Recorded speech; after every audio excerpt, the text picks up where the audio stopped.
اعوذ باللہ من الشیطان الرجیم بسم اللہ الرحمن الرحیم اللہم صلی علی محمد وآل محمد۔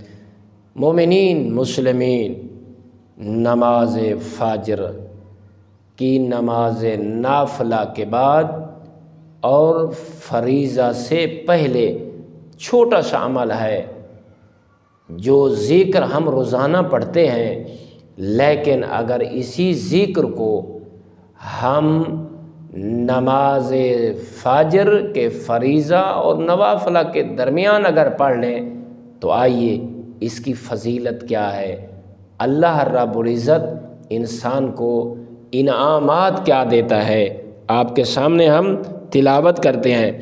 شیخ جعفر بن احمد قمی نے امام جعفر صادق علیہ السلام سے روایت کی ہے کہ حق تعالیٰ اس شخص کو جنت میں ایک محل عطا کرے گا جو نافلہ اور فریضہ صبح کے درمیان 100 مرتبہ کہے۔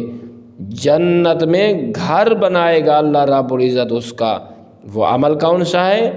یہ 100 مرتبہ تسبیح پڑھے، سبحان ربی العظیم و بحمدہ، استغفر اللہ ربی و اتوب الیہ۔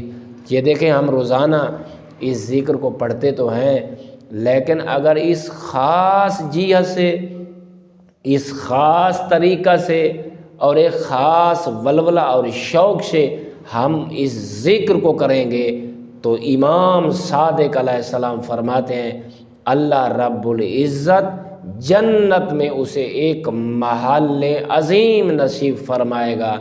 دعا ہے کہ خالق اکبر ہم سب کو جنت میں محل بنوانے کے لیے یہ عمل کرنے کی توفیق عطا فرمائے۔ والحمد للہ رب العالمین۔